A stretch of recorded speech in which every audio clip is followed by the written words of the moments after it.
Бой по адресу город Грозный, городок Маяковского, дом 142 разгорелся за считанные минуты. По информации, на 9-м этаже вот этого дома находились бандиты, у которых при себе имелось большое количество оружия и боеприпасов. На призыв оперативников сдаться в ответ последовала стрельба.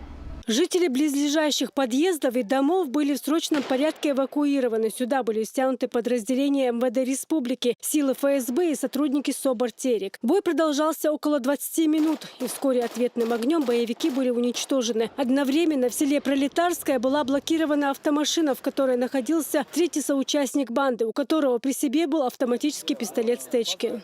Эти шайтаны были у нас как в розыске, как участники ИГИЛ. Один из их руководителей, так скажем, он был в ИГИЛе в Сирии, и он оттуда получил задание. Вернулся, у нас была такая информация, совместно ФСБ и МВД по Чеченской Республике работали над этим. Они должны были 5, 6, 7 совершить теракт на территории Грозного. Ну, слаженная оперативная работа ФСБ и МВД у них не получилось. Но мы пока ждали, чтобы не портить праздники. И дождались до сегодняшнего дня. Сегодня провела МВД операции по задержанию. Они оказали сопротивление, были уничтожены. Их главный из этих троих – это Чергизов Шамиль. Он у нас находится в розыске, и у них мы изъяли много тротил, автоматы, даже вплоть до того черные формы, как у наших сотрудников, там, ихними шевронами. Информация о том, что в этом доме квартиру снимают люди, которые готовят на территории республики террористические акты, появилась у оперативников давно. Был известен адрес и третьего бандита. Все эти дни полицейские тщательно отслеживали каждый шаг бандитов и в момент X их блокировали. Хорошая, организованная, маленькая, так скажем, группировка была. Они, если у них получилось, они должны были нам испортить праздники. Но, хвала Аллаху, у них этого не получилось и не получится. Тот, кто придет к нам войной, мы его не будем задерживать, будем уничтожать.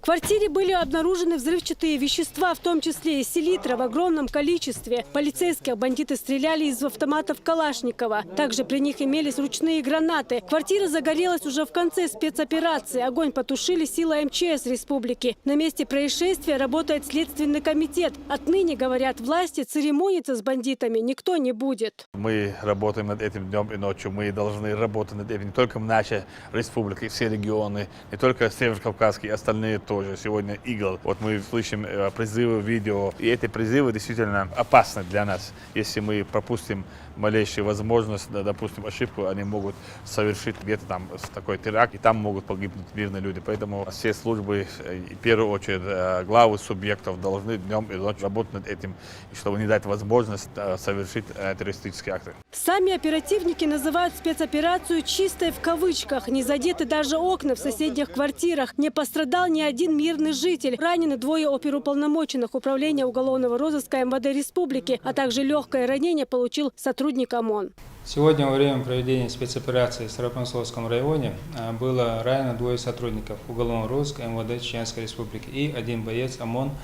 У него ранение левой нижней конечности. Все 3 сотрудников были доставлены с места происшествия сотрудниками медико-санитарной части и врачами станции скорой медицинской помощи. Здесь, в республиканской больнице скорой медицинской помощи, им необходимая помощь, первая помощь оказана. И на понедельник мы планируем всех 3 сотрудников эвакуировать в город Москву для специализированной оказания медицинской помощи и для дальнейшей реабилитации. На время проведения оперативных мероприятий в пределах указанной территории был введен режим контртеррористической операции, но уже в 20:30 он был отменен. Луиза Андиева, Султан Умаров. Новости.